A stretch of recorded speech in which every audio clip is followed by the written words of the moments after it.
नाजरीन, जनीद के सवाल के बाद आयजा बिल्कुल खामोश हो जाती है। जनीद उसकी आंखों में छुपे आंसू देखकर समझ जाता है कि आयजा के दिल में आज भी अली की मोहब्बत जिंदा है। वो आयजा से कहता है, आयजा, मैं तुम्हें हासिल तो कर सकता हूँ, लेकिन तुम्हारे दिल में मौजूद अली को नहीं निकाल सकता। मैं ऐसी शादी नहीं करना चाहता जिसमें तुम मेरे साथ हो मगर तुम्हारा दिल किसी और के पास हो। आयजा यह सुनकर हैरान रह जाती है। उसे बिल्कुल उम्मीद नहीं होती कि जनीद इतना बड़ा फैसला कर लेगा, लेकिन जनीद अगली बात कहकर सबको चौंका देता है। अगर तुम वाकई अली से मोहब्बत करती हो तो मैं खुद तुम्हें उसके पास लेकर जाऊंगा, मगर पहले तुम्हें अपनी माँ के सामने सच बोलना होगा। दूसरी तरफ अली को जनीद के इस फैसले की खबर मिलती है तो उसे यकीन नहीं आता। ईसामा अली से कहता है, भाई, शायद ये तुम्हारी जिंदगी का आखिरी मौका है। अगर तुम वाकई आयजा से मोहब्बत करते हो तो अब खामोश रहने का वक्त नहीं। अली फौरन आयजा से मिलने का फैसला करता है, लेकिन इसी वक्त जहरा उसे रोक लेती है। जहरा कहती है, अली, मैंने तुम्हें पहले ही कह दिया है कि आयजा को भूल जाओ। अगर तुम आज उसके घर गए तो समझ लेना तुमने अपनी माँ के फैसले के खिलाफ कदम उठाया है। अली पहली बार माँ की आंखों में देखकर कहता है, अम्मी, मैं आपके खिलाफ नहीं जाना चाहता, लेकिन अपनी जिंदगी का फैसला भी किसी के खौफ से नहीं कर सकता। अगर आयजा वाकई मेरी किस्मत में नहीं तो मैं उसे खुद छोड़ दूंगा, मगर एक बार उससे सच जरूर पूछूंगा। यह कहकर अली घर से निकल जाता है। इधर आयजा अपनी माँ के सामने खड़ी होकर आखिरकार कह देती है, अम्मी, मैंने बहुत कोशिश की कि अली को भूल जाऊं, लेकिन मैं झूठ नहीं बोल सकती। मैं जनीद की इज्जत करती हूँ, मगर मैं उससे मोहब्बत नहीं करती। आयजा की यह बात सुनते ही घर में जैसे कयामत आ जाती है। उसकी माँ गुस्से में कहती है, तो तुमने इतने दिनों से हम सबको धोखे में रखा। आयजा रोते हुए जवाब देती है, मैंने किसी को धोखा नहीं दिया अम्मी, मैं सिर्फ अपने दिल को धोने की कोशिश कर रही है। इस दौरान अली से निकाह नहीं कर सकता, पूरी जिंदगी नहीं गुजार सकता है और किसी के लिए नहीं कह सकता, नहीं होती है परेशानी हो जाओ, क्योंकि उसे माँ का सामना करूंगा। इसे दी है जाते किस तरफ परेशान होती है। अगर तुमने मेरे साथ ऐसा किया है तो रिश्ते को मेरी जिंदगी से दूर नहीं उसके पीछे, जिसका तुम्हारी जिंदगी से भी देकर ये सुनकर हैरान रह जाता है। अली अपनी माँ सवाल ये है कि नौश करता है, शादी के आखिर कोई ऐसा फैसला करें। क्या नोमान की दूसरी बीवी की बैठी ही वो सौतेली बहन है जिसकी हकीकत अली से छुपाई गई, या इस राज का ताल्लुक खुद आयजा और अली के रिश्ते से है? और सबसे बड़ा सवाल, क्या जहरा वाकई आयजा और अली को मिलाने वाली है, या ये सिर्फ नोमान से बदला लेने के लिए उसका नया मंसूबा है? नाजरीन, जहरा की यह बात सुनकर अली के चेहरे का रंग बदल जाता है। वह बेचैनी से अपनी माँ के करीब आता है और पूछता है, अम्मी, आखिर अब्बू ने ऐसा किया क्या है जिसका ताल्लुक मेरी जिंदगी से है? आप मुझसे कुछ छुपा रही हैं तो आज सबके सामने बता दें। जहरा कुछ लम्हों तक खामोश रहती है, फिर वो नोमान की तरफ देखते हुए कहती है, यह राज सिर्फ तुम्हारे बाप की दूसरी शादी का नहीं अली, बल्कि तुम्हारी पूरी जिंदगी का है। नोमान फौरन जहरा को रोकने की कोशिश करता है, जहरा, जो कुछ गुजर गया उसे दोबारा मत छेड़ो, उससे किसी का फायदा नहीं होगा। लेकिन जहरा गुस्से में जवाब देती है, फायदा या नुकसान भी देखकर ये सुनकर हैरान रह जाता है।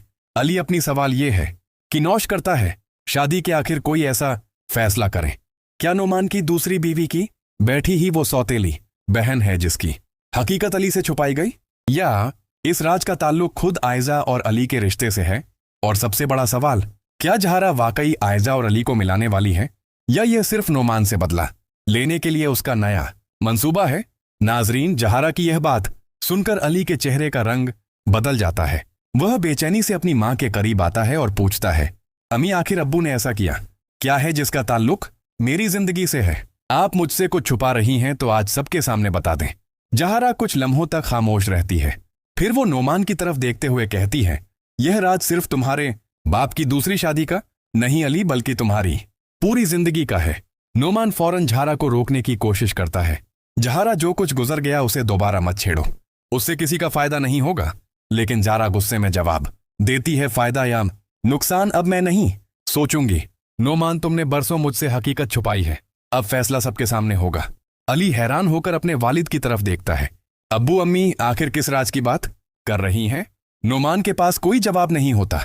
उसी दौरान ईसामा को एक पुरानी फाइल मिलती है जो नोमान के कमरे से निकली होती है। वह फाइल अली के हाथ में देते हुए कहता है, भाई, ये फाइल मुझे अब्बू के कमरे से मिली है, शायद इसी में वो हकीकत है जिसका अम्मी जिक्र कर रही हैं। अली जैसे ही फाइल खोलता है उसके हाथ कांपने लगते हैं। फाइल में एक पुरानी तस्वीर होती है और तस्वीर देखते ही अली के कदमों तले जमीन निकल जाती है। वो तस्वीर आयजा के खानदान से मुताल्लिक होती है। अली हैरान होकर कहता है, यह कैसे मुमकिन है? अब्बू का इन लोगों से क्या ताल्लुक था? इधर रायजा भी यह बात सुन लेती है और परेशान हो जाती है। वह अली से पूछती है, अली, मुझे सच बताओ, इस तस्वीर में मेरे घर वालों का नाम क्यों है? अली जवाब देने ही वाला होता है कि नोमान अचानक फाइल उसके हाथ से छीन लेता है। बस उससे आगे कुछ जानने की जरूरत नहीं। यह देखकर अली को यकीन हो जाता है कि नोमान जरूर कोई बहुत बड़ा राज छुपा रहा है। वो अपने वालिद से कहता है, अब्बू, अगर यह राज मेरी और रायजा की जिंदगी से जुड़ा हुआ है तो मैं उसे हर हाल में जानकर रहूंगा। नोमान खामोश रहता है, लेकिन इन इसी वक्त एक ऐसा शख्स घर में दाखिल होता है जिसे देखकर नोमान के होश उड़ जाते हैं। वो शख्स सीधा नोमान के सामने आकर कहता है, नोमान साहिब, आपने इतने सालों तक हकीकत छुपाई, लेकिन अब यह राज ज्यादा देर नहीं छिप सकता। अली हैरत से उस शख्स को देखता है। आप कौन है और मेरे अब्बू को कैसे जानते हैं?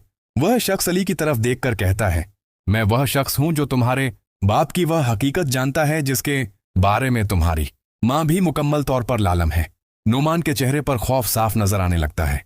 इधर आयजा की मां को भी उस राज का एक हिस्सा मालूम हो जाता है और वो फौरन आयशा से कहती है, बेटी, अगर अली तुम्हारी जिंदगी में वापस आया तो शायद हमें भी एक बहुत पुराना हिसाब चुकाना पड़ेगा। आयजा हैरान रह जाती है। दूसरी तरफ जनीद भी आयशा के लिए एक बड़ा फैसला कर चुका होता है। वो अली के पास जाकर कहता है, अली, मैं आयजा को तुमसे द्वार नहीं करना चाहता, लेकिन अगर तुम वाकई उसे चाहते हो तो अब तुम्हें सिर्फ मोहब्बत का दावी नहीं बल्कि अपने खानदान के सामने सच साबित करना होगा।